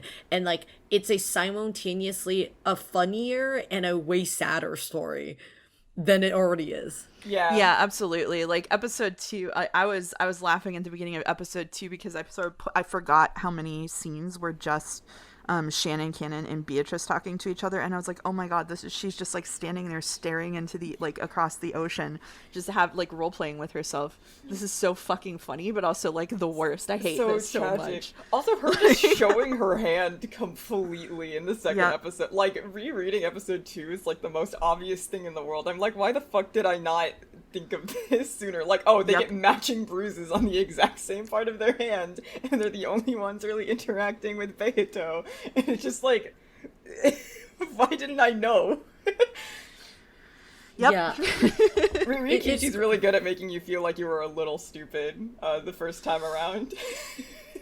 I also think that Ryukishi do like rewarding you if you are smart. Like Ryukishi does put a lot of thoughts into like how he's like, and then I will reward you. Like you will get to read the scene and you'll be like, and I got it. Like I knew where this was going. And it's like, it's a delightful reading experience because people love debating if like Umineko is a game or not, and like this is a thing that Yukishi himself actually knows, that he talks about like what I called my story a game, and what Yukishi actually settles upon in his interview reading my story is that instead of thinking about it's a game where you do interactive things, I want you to think of like it's a mind game between you and me, and that like not only that you're spending time reading the work, but like every moment that you're spending outside of the work where you're going through scenes or like thinking about something, like that is also game. That part is interactive. And I'm like, wow, what a fucking asshole. How did you know? Can you send me that interview? I want to send it to Joe, actually, at least that part. That would be awesome. Yeah. Here, it's actually really funny because let me go find it right now because funny story. In the episode that we did with Jelly, and the second half, we in the half that will be coming out, we basically like Jelly offhandedly said, "Oh yeah, reading Umineko is like it's like going through a haunted house," and I was like, wait, I have an interview just for you. And then I read in an exact line that Yukishi says like, oh, writing stories for me is like leading through players through a haunted house. And then Jelly was like, the bars of my cage are closing in. Here, I will find you the exact thing. Sorry. That'd be awesome. It's scroll. This is a very fun interview to read, and I had a great time. In this, he says that his visual novels are not character driven, which is the most insane thing I've ever heard. Yeah, it's crazy for like I think he like it's crazy to say that, but you could read the rest of it. It's actually very fascinating what he said about like how he writes characters and how Yukishi talk on the interview asked, I would like to ask you how you both view the concept of game. Yukishi says, as for me, actually, this might be direct conflict with today's theme, but I believe that novel games not just a game. You could call it a game because the player interacts with it as a game. It is just a different medium from movies, manga, and anime. However, when I saw Neon Genesis Evangelion, I thought there was something game-like about that setting. And then, okay, so this gets even crazier. So basically he says like, oh, like, like Zune was like, I don't know why you would call your games game, man. Like, it's the novel game is a novel. Like it's a bunch of reading, like, and then, so the interviewer says, maybe that's the kind of media that's being sought out right now. Ryukishi says this, that's how it is. In both Higurashi and Umineko, I got out of my way to give the instructions to how to play this game by saying, everybody, please try to solve the mysteries. Normally in a novel, there's no instructions. There's nothing like a textbook saying like, let's think about the protagonist's feelings. And then so like it goes on to talk about this where he's saying that like like what is actually game like about this is saying, like, when you're reading an adventure novel, you usually end up just reading it, but if you twist around and ask yourself, couldn't the protagonist just use a better method, you can turn it into a game. Like Kaiji is like the whatever gambling story, like it's a whole manga series. It's pretty fun. The protagonist always asks himself questions like, how could I make money, how could I outwit him? And when I finished reading it, I spent a whole night discussing it with my friends. We were all saying things like, this is how to get off like whatever this person with more than 3 stars, and the excitement we feel after reading it is results in a game. Ryukishi is saying that the time you spend talking to other people about Umineko, that's the game. Yeah, that's so fascinating. Isn't that so weird and so crazy? Like, he's like the rest of this is also super, super fascinating. And like Ryukishi's like, there's different modes of playing than we think there is. Like, you know, like shooting, like shooter games, or like clicking a button, like that, like, you know, have you never thought about that having intellectual thoughts is the most fun game of all? Oh, I've seen excerpts from this interview before. I just realized, because the part where he talks about A, B, and C endings, someone linked it to me and was like, this is actually just how he talks. And I was like, oh my God. It's so funny. I can't. That's Ryukishi just talks like that. That's just how he talks. I don't know what to say. That's just how he talks. Yeah. Yeah. I mean, as someone who's witnessed him in person, it was an experience. He's one heck of a man. Like, wow. He literally, honestly, he's really cute. Like, not like in an I'm attracted to him. Like, I'm just like, I get cuteness aggression looking at this man. I get the same feeling as I do looking at my cat. Like, just the way his body language is. But he's just like so freaking silly. Everyone, like I was at a panel with him in Anime Expo, and someone was like, why Golden Fantasia? Why'd you do that?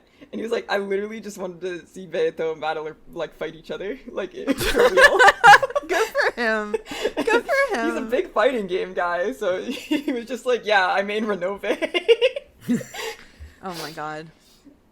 It is such a terrifying and disturbing thought to me that, like, so like Joe, not only is Joe like the biggest Umineko streamer right now, but someone said to me, how do you feel about the fact that like the next generation of Umineko fans is probably largely going to be watching it through Joe's VODs, and you're going to be the voice of Beatrice in their head? And I was like, that's maybe the scariest thing anyone's ever That's said so to me. funny. Well, I think at least that's a better way for Ryukishi to be remembered than what we were joking like 3 years ago. And it just says like, in the future they're gonna bring up Ryukishi and somebody's gonna be like, oh, that's the guy who wrote Silent Hill F, right? And then I will like explode into 1,000 little pieces. Oh no. Yeah, it's crazy to me that there's like a non-zero chance that Ryukishi has been like, what's with all these people streaming Umineko, and then like pulled it up and heard me.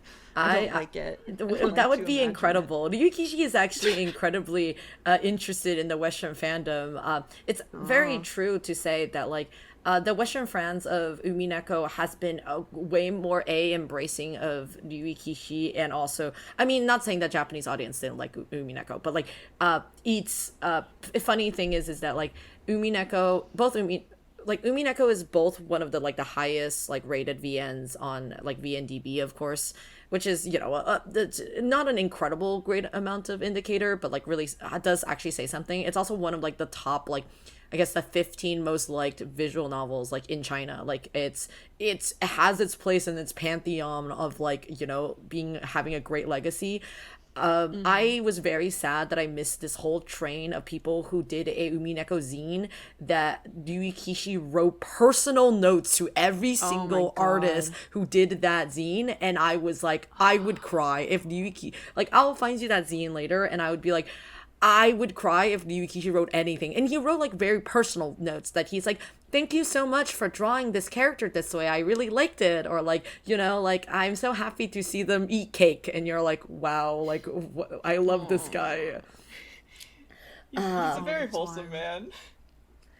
I do have to want to say, I love the word, the phrase that you coined, which is Higurashi mind hole. And I wanted to talk to you about the Higurashi mind hole. You know, we already skirt upon talking about Higurashi. And I wanted to ask you, like, like, how do you deal with the Higurashi mind hole?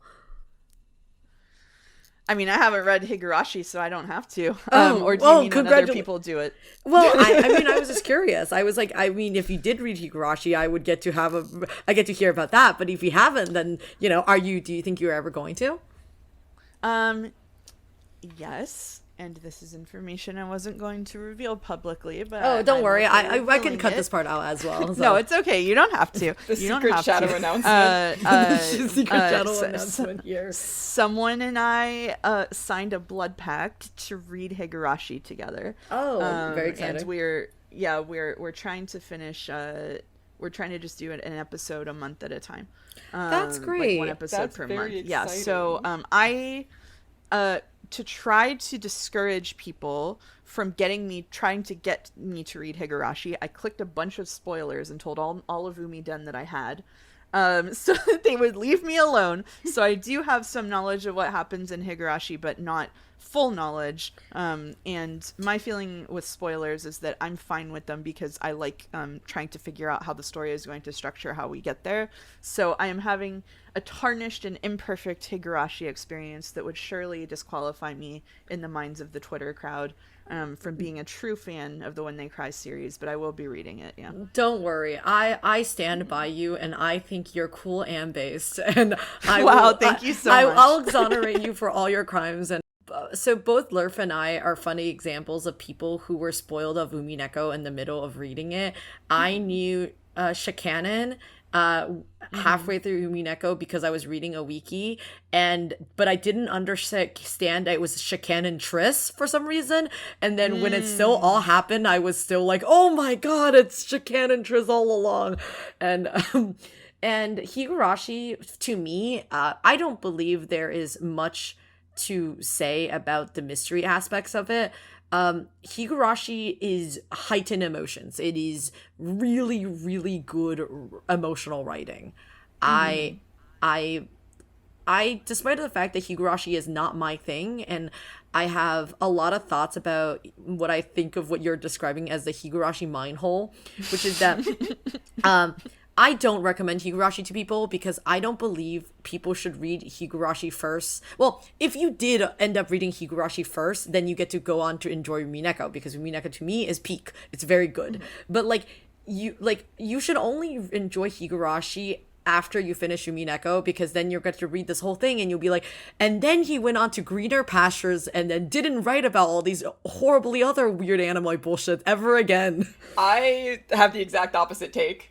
I think Higurashi first heightens your Umineko experience, especially in regards to the way that Umineko is a complete mirror reflection of Higurashi, in which everything is like the opposite in some way. It just like subverts every bit of Higurashi, and it's really fun to like go in there like having read Higurashi and like be like, oh, I know what the tea party is, and then you just completely blindsided because Umineko's like, no, this is plot relevant actually, and just like it's fascinating. I'm sure you'll be able to tell when you eventually get around to reading Higurashi, but while Higurashi certainly does have its faults with its mind hole isms, I mean, maybe I'm just desensitized. I didn't find it too horrendous. There are some horrendous bits, don't get me wrong, but I've seen worse. And I think the good of Higurashi far outweighs the bad of it. I think that the problem stems from the fact that I don't have the same kind of tolerance built up. I think there's a lot of people who have read more visual novels and watched more anime and just sort of can kind of compartmentalize and be like, well, there's that stuff, but it doesn't ruin it for me. Like, I got into one of the many fights I've gotten into Umiden was someone saying, I don't understand why you would let this one bad part of this thing ruin it for you. And I was like, if you go out for a meal and it is 95% the most delicious meal you've ever had, and 5% there is just a spoiled piece of meat that is rotten, I'm going to remember the 5%. Maybe some other people would be like, okay, the 95% made it worth it. But to me, I'm remembering having a piece of spoiled meat in my mouth. And that's just how that is. Like, that's how my experience is. But I've committed to reading it. I'm going to read it. I'm going to be brutally honest with my friends who like it about the parts that I don't like, which surely will happen. But yeah, like I think that I probably should read it. So I'll do it. Higurashi is I mean, like, if you do the Umineko to Higurashi pipeline, it's really fascinating to see like the seeds of Umineko planted in Higurashi. Mm-hmm. Like, you'll notice a lot of like, oh, Ryukishi definitely wanted to explore this, and this more, and he brought it into Umineko and twisted it around and had fun with it. Yeah, that's my main reason for wanting to read it, is as a reader. It'll be interesting to see exactly that kind of thing. I think that's exactly what draws me to agree to read it in a blood pact with someone. Mm-hmm. I am curious what you do know. Like, what have you been spoiled on for Higurashi? I know that it is a looping story where they're trying to get to a good ending. I know that it involves some kind of plague or disease. I know that there is a character who is actually two characters. I think it's Shion and Mion, maybe. I don't know, they're twins or something. And I know that Rika is more than she seems. All right, that's not too bad. That's a pretty good spread.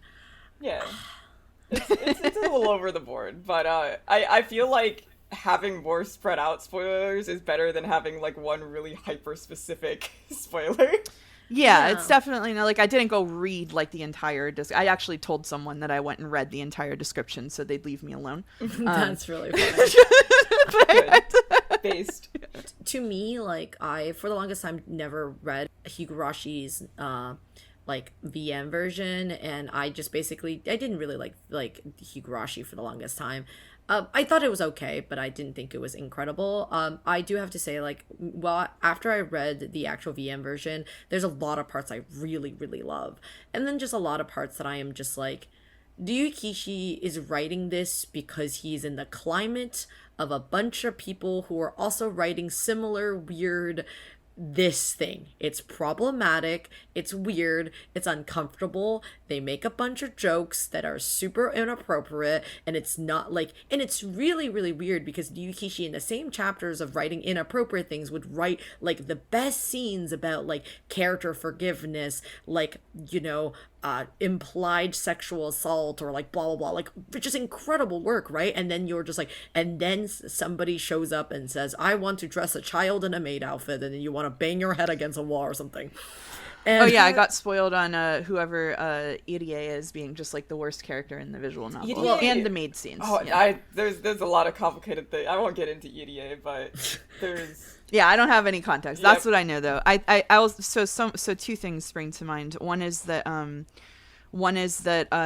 someone I was talking to, I don't remember who it was like, I feel like Higurashi was written with almost just like a defensiveness or like an unapologetic approach to the sort of like lolly shit that was really, you know, popular at that common time in that generation, and you know, and then Umineko a little bit later was almost written like not quite an apology for that. I think they did say an apology for that, but it's like, okay, like recap, like let's step away from that, we'll tell a story with adults, and really paying a lot of attention to like the experience of women. And then I haven't read Ciconia, but they have, and they were like, and then Ciconia is like the peak of the Ryukishi woke journey, yes. Where he's like doing battle with all these bad opinion people by writing proxies of them, like you said. And so I think that that's an interesting way to explain that sort of trajectory. Yeah, I also think I would have to say, like, I'm excited for you to read Higurashi because the most fun part about reading Higurashi to me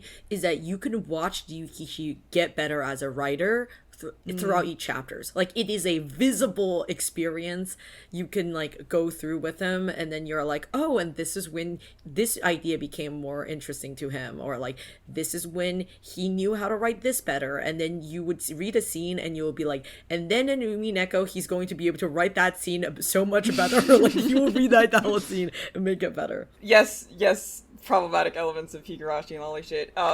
There's also like some context of like, he initially was lying when he was kind of giving this out to people, like the first one at Comic-Con, where he's like, yeah, this is like your classic like slice of life, like, you know, VN, like just all the silly stuff you're used to, you know, like kind of gaslighting the audience, and then it starts with an subverting axe it. murder. That's crazy. Yeah, I mean, like, you don't necessarily know like exactly what's going on in that scene, but like he's I feel like Higurashi is a subversion of a lot of like those tropes of the time, and while it definitely like feeds into them, I feel like Higurashi at its core is very much Rikishi being like, hey, maybe we should respect kids more because they do know what's going on and they do have the power to like change things and stuff like that. I think that's a really good attitude for me to at least hear from someone going into it, because the other thing that's sprang to mind is that I really struggle with stories about children,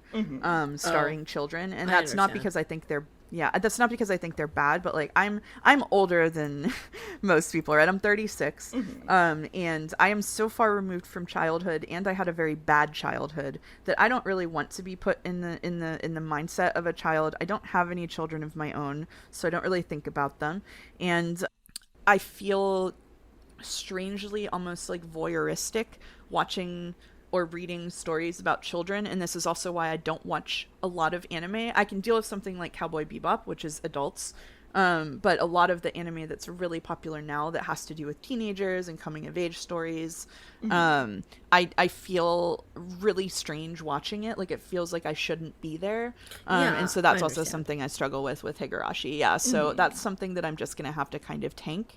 But yeah, I think that actually that mindset that like it's a storytelling, it's a story about how children understand more than we think, that might actually be pretty helpful for me going in, because that's probably my biggest struggle with it, especially when we have to deal with shit like maid cafe scenes, because that is gonna just heighten that feeling like a voyeur, into like an uncomfortable voyeur into like the sun. You can decide on which level. I think they have the censorship whatever thing is. Do you know what I'm talking about? Like, I think it's the '07 mod version. You can decide on what level censorship you want to have, which takes away a lot of uncomfortable wording or things that they say. You could decide on which level you want. I think I played it on 2. This is the thing, though. I'm dating Joe, so I'm going to do the VN version of the highest difficulty. Oh, great. I'm incredible. I'm so happy for you. I read it raw and unfiltered, so... Yeah. I mean, I have read the raw version later on. And honestly speaking, to me, like, if anything, like, this is what so I don't know if we're gonna keep this, but this is what I like to call your writer is either base or a pedophile problem. This is what I call the base pedophile problem. So now I'm going to explain my thought process. So your favorite author might be either a cool base communist or a weird pedophile. Unfortunately speaking, there's a lot of very prolific pedophiles who wrote very prolific work that changed my life. And that sucks. Like, do you understand what I mean? I don't even like that. I am not the person who believes in death of the author, so it will just forever hang in my brain. So now we have come to Rikishi. I have now read, let's say, I say 50% of his more popular work. I also read Higambana. I read parts of Rose Gun Days. I promise I'll finish it one day, Des. You could find me. Don't worry. But like, it's getting a new translation, isn't it? It's getting a Manga Gamer release. I was gonna read it. I'm excited. I really have a lot of thoughts about like Rose Gun Days is another piece of work that's just like there's just no children. There's just like none. Like it's very fascinating. It's basically Man in the High Castle, but Japan. If you know what Man in High Castle is. I do, yeah, I've read that. Interesting. I just like want to say that, like, you know, throughout my like reading of Ryukishi's work, like I understand that like everything that he was making jokes about Higurashi in, he never actually repeated on later on in his like later work, unless it was like more commercial. Like he doesn't like it is so like it's so funny because like Umineko has those anime moments and they're so jarring when you go to them because there's like 5 scenes in total, like, I can think of that I think are outrageous, and then the rest I think are vaguely funny and kind of harmless in a Hooters kind of way. And then like, but like, it's so weird when you wait when Battler says that line in the end of EP3, or no, in the end of EP2 to Maria, you're like, what is this? I read fucking 50 hours and then suddenly this happens. Like, why did he say that? You could have just edited that out.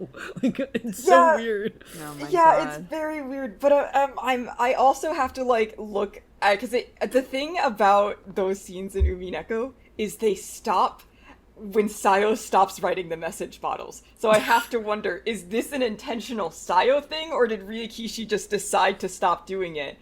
But, like, the fact that it does have that hard cutoff, like, Battler never says anything, like, insensitive or, like, overtly sexual, like, towards his cousin. Like, never anything as grossly inappropriate as, like, let me grope your boobs, my cousin, or, like, Maria, let me do things to you in the future when you're old enough. Like, he never does that after Sayo stops writing the message bottles. And I can't help but think it is just pure, like, spite on her part of, like, oh yeah, you just care about sex, don't you? You banded me.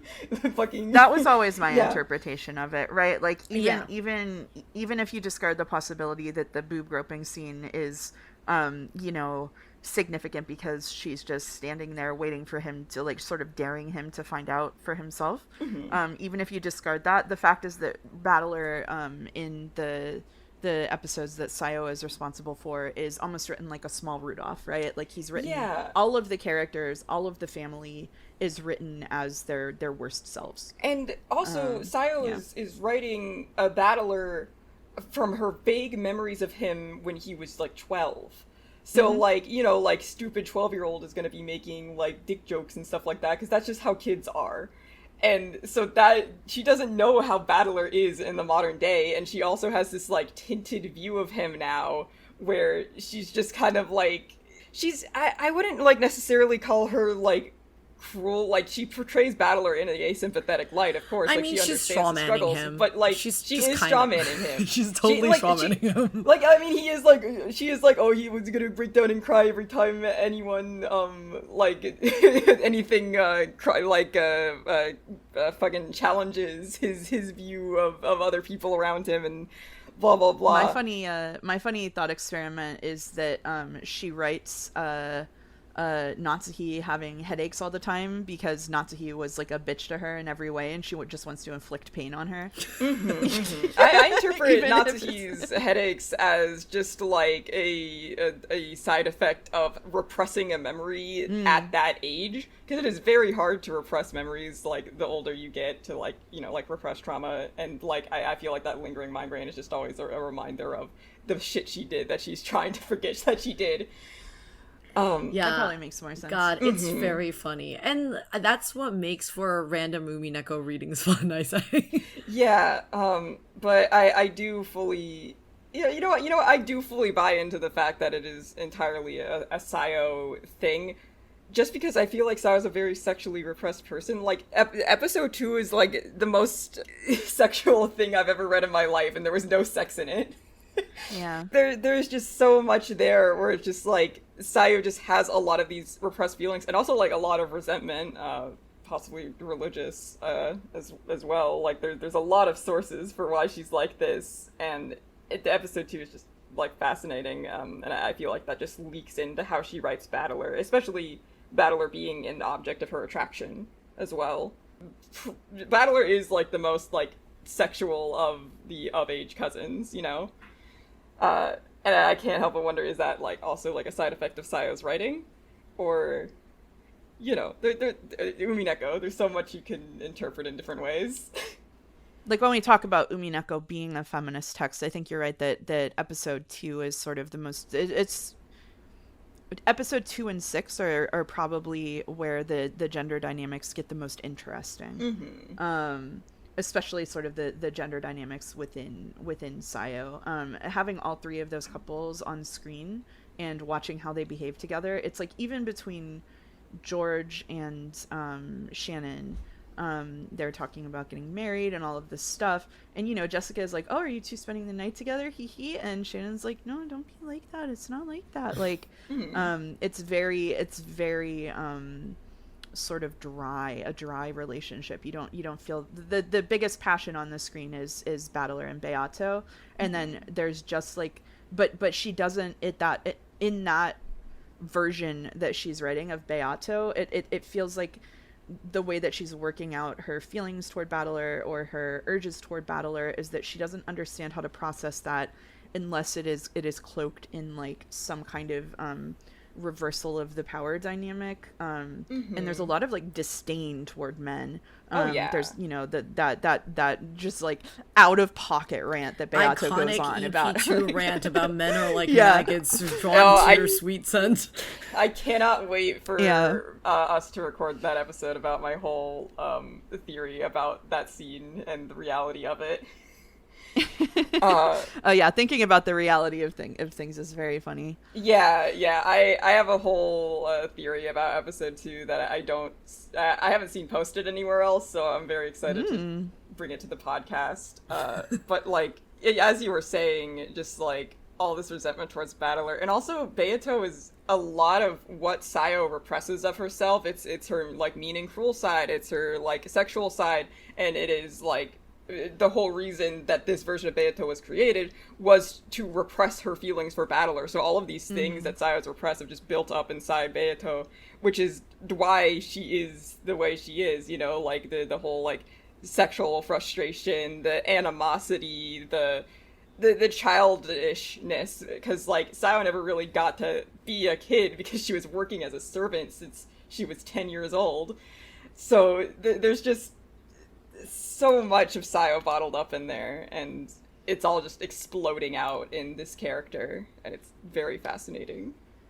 Yeah, it's wild because a lot of times I'm very good at like only selectively remembering things. Sometimes I'll forget oh my god, I was streaming a game recently and I was like, this is really familiar, and I looked it up and realized I'd bought it on Switch when it released and then played like 5 hours of it and then got on board and stopped. Oh my god. And I played through like all 5 hours again without even realizing it 5 years later. Well, did you get bored and stop then, or did you keep going? No, I got spiteful and finished it this week. The game was nausea. Was it worth it though? And it was worth it. Yeah, I think so. I'm glad that I finished it. We got closure.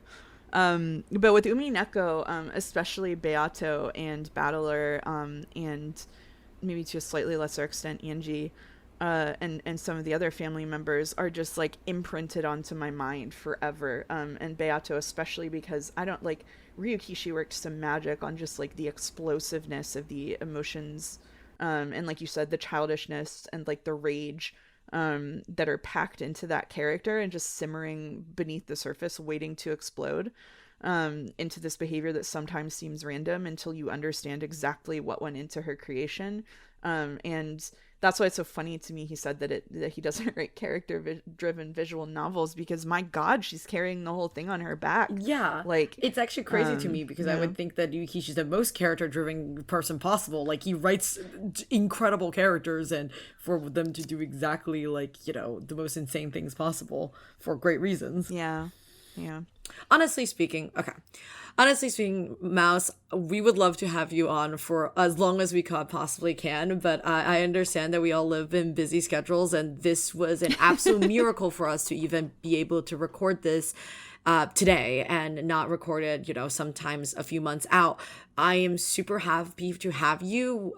There are so many other topics we didn't even get to talk about. We mostly just focus on talking about Sayo and all of that. And, you know, our later EP thoughts. You know, I didn't even get to talk to you about, you know, the evil lesbian duel, Burn Cassell and Lambda, or, you know, all the other trickery, or even Ikuko and Toya and all of that. I even had questions. I even had questions for you about Will and Leon, and about your thoughts about the non-binary king Leon, and which I am now all very sad about how we can't get to them. But thank you so much for coming on. And do you have any closing thoughts that you want to share with the podcast? No, I think I said my big spiel in the middle somewhere about how I think that everybody should have their own individual experience with Umineko and not try to shape other people's the way they want it to be. I think that was my big thing. But yeah, happy to come on another time if you want to talk more. Yeah, we would love There's to have the you. fabled chinchilla sounds. They're banging wood together. Oh, they must be having a great time. They got that little hands, and they are like, clapping their hands for the end of the episode. Absolutely. Yeah, so I do have to say, one of the last things I wanted to mention is that I always find it very funny to invite people on to the Umineko podcast to hear them talk about Sayo, because I truly believe this is like the Fallout New Vegas kind of like, how do you call Caesar is exactly shows what you think about Caesar. Do you call him Caesar? Do you call him Kaiser? Like, if you're a person who came onto this podcast and you called Sayo Yasu, like, I know who you are, and and I would think twice before you open your mouth. We just had this conversation in my server the other day because someone was calling her Yasu, and I was like, hey guys, just so you know, like, I saw someone say the other day that, like, maybe it's not so nice to call her that. Maybe Sayo is her chosen name, so maybe we just like being so quiet about it. Yeah. No, she's literally like, yeah, I hate the evil nickname Yasu they gave me because it literally means trash garbage. And it's like, at the very least, if you're trying to talk about Umineko culprit and hide the identity, at least use her full, like, given name, Yasuda, Yeah, the minimum of respect. Yeah, the funniest thing is that Jelly was on the episode and was trying to vaguely describe who he thought Shikanon was. He was like, okay, I don't know if it's Shannon or Canon. Let's go Sayo. And I was like, this is the funniest moment. You don't even understand how funny it is for you to call, like, her Sayo. And I was like, this is great. You know what? I have one more thing I want to bring up. Yeah? What's going on? I fucking hate I equals Y. I don't want to see it anymore. Yay! Sorry, we're laughing about this because I equals Y is a highly debated topic on this podcast. We did a whole episode on it. Both Lurf and I are heavily against Y equals I. Yeah, and I would fight you in the comments. What angered me is partway after that episode, I kept seeing things where I was like, I understand how this can be seen in a Y equals I context, but I don't like it. Yeah, there are two arguments in Umiden that I get rabidly angry to see. Two of the 5 arguments that the Umi kingdom has. And one of them is what's inside the game of what's inside Sayo's pants. Oh God! And one of them is I equals Y. So yep. I want you to know that I get so mad because like people who walk around talking about their Umineko headcanons like it's fucking fact. Those people, I will fucking get you. Like one day, if I could find each and one of you to just be like, don't, like, people walking out of like the end of EPA and they walk into Umineko Full and they're like, I just finished Umineko, and then somebody's like, oh yeah, so have you thought about Y equals I? You, whoever you are, you know who you are. You did wrong. Like, don't do that to people. Okay, but I kind of want to do it to Joe because I want to see him rip it apart. But I kind of want to do it to Joe on stream. Oh my God, that would be so funny. But what if he agrees? Isn't that scary? Well, yeah, it's a gamble. It's a gamble. It's great magic. It's the Beatrice gamble. It's the queen. It's the Beatrice gambit. It's that would be the funniest gambit to end the thing on. But so honestly speaking, thank you so much. I feel like just in the last 5 minutes of us being on this podcast, we thought about 20 other topics we can talk about. And that is the magic of Umineko podcasting and talking about it in the first place. I can't wait if you have time in the future to get you back on again. And thank you so much for coming in the first place. Would you like to plug all your socials and things? Well, first of all, thank you for inviting me. I am very easy to find. My name is Hello, It's Mouse pretty much everywhere. So you can find me on Twitch, and I advertise my streams on Blue Sky. And I stream Wednesdays, Fridays, and Sundays from